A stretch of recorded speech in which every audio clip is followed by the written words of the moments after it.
It's the biggest non-story I've ever seen in my life. And it's idiot. They've blown up their end of touring contract. Guitarist Mick Mars told a fan last week via Twitter, and Twitter is the reason why that whole Billie Eilish Van Halen imbroglio happened, because every day Twitter needs to become Chernobyl reactor number 4, and that was the cause du jour yesterday. But anyway, I digress. Mick Mars told a fan last week via Twitter that indeed his long-awaited solo record will come out next year. He says, "No one will ever stand in the way of my solo record, ever. Watch for it in April of 2020. Well, Mick has put years of work into this thing, so I have no idea why he would shelve it. He certainly shouldn't shelve it, and I'm sure he doesn't plan on shelving it. So everyone's looking forward to hearing it, and he's gone through a lot of different band members and producers, and I know that he had really honed in on a formula that was working for him recently. I've been in touch with him here and there during making of it. So yeah, he shouldn't shelve it. And look, nothing will help create even more awareness than if he's back in Motley Crue, which of course he is, and Motley are active. What a better platform than to have a solo record come out during. So I think it works all the way around. I never thought for a minute it would be shelved because of this reunion. No, not at all. Aisha King, wife of Slayer's Kerry King, tells fans that Slayer's end is final, complete. That's it, kaput, done. And there is not a chance in hell the thrash legends will ever reunite again, following their final show on their final tour that took place Saturday night at the Forum in Los Angeles. To quote the Poets Laureates, the Prague supergroup Asia, that is, only time will tell if what she says is true. Well, we're at a point now where farewell tours have become such a farce because of what Motley has done. And I mean, again, nobody has made a bigger deal about not coming back and come back than Motley. And it's because it's literally a joke now when bands say it's a farewell. So you are going to have to see people out there sort of reinforcing it to get anybody to believe it. I believed Motley, and I was wrong. I do believe Slayer, but I'm sure I'll be proven wrong at some point somewhere down the line. Everybody's got their number, and I don't care what people tell anybody in the moment. Everybody's got their number. To quote the $1 Million Man, Ted DiBiase, every man's got his price. You know the only guy who doesn't have a number? Who's that? Robert Plant. I mean, because they have been offered numbers like blow people's heads off numbers, like the amount of money for Zeppelin, and he will not do it. And I even saw an interview once where he addressed it, and he goes, "How much money do I need? I'd rather just be happy with what I'm doing and comfortable in the skin that I'm doing it in and the type of music I'm doing and where I'm at in my life." He goes, I've got enough money for 5 lifetimes. What am I going to do with it? I'm good. He is just happy. You never hear people say that, man. That's incredible. Living his life as a Lord of the Rings character. Good for him. I interviewed Robert Plant twice in England for VH1 Classic for TV 05, 07.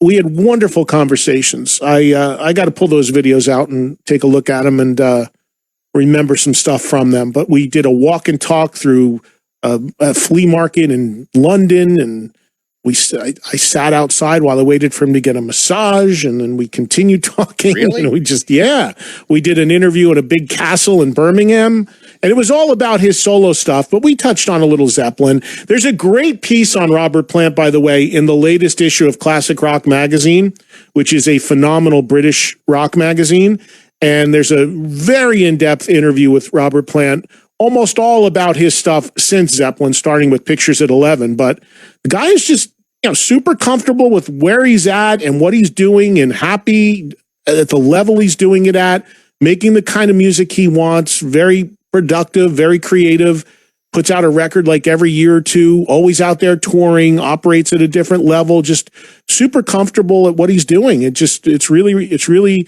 interesting to see how he has morphed into what he is and completely content with it.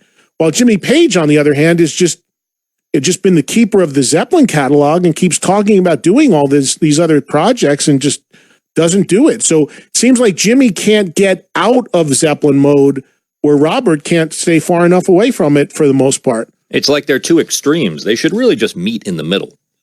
Yeah. I mean, I respect Robert Plant. I mean, as much as I would love to see Zeppelin again, even for a show, I get it. I respect what he's doing, and it's one of the rare instances you can point to where the guy doesn't have his number because every number's been thrown at him to do it.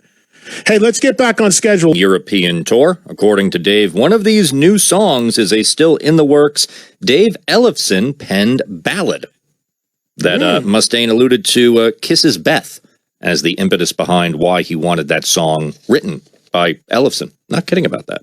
Wow. All right. Well, I know Dave and Dave are both big Kiss fans. I guess the comparison being this is something really ballady. Megadeth's never done anything super ballady. A Tu Le Monde comes to mind, but that's more of a mid-tempo, still kind of a metal edge to it. If you're talking about Beth, comparing what Kiss did with Beth, I mean, that's just an orchestrated ballad, radically different than anything Kiss had ever done at that time.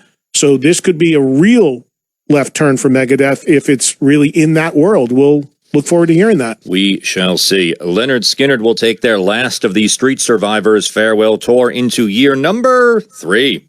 After launching the tour back in 2018, the band has announced U.S. dates for 2020 beginning March 7th in Savannah, Georgia, with international dates for next year coming as well. On top of that, they've also announced their Leonard Skynyrd and Friends with a Y in there, Simple Man Jam, a family reunion festival that is set for next August at the Shingle Creek Resort in Orlando, Florida.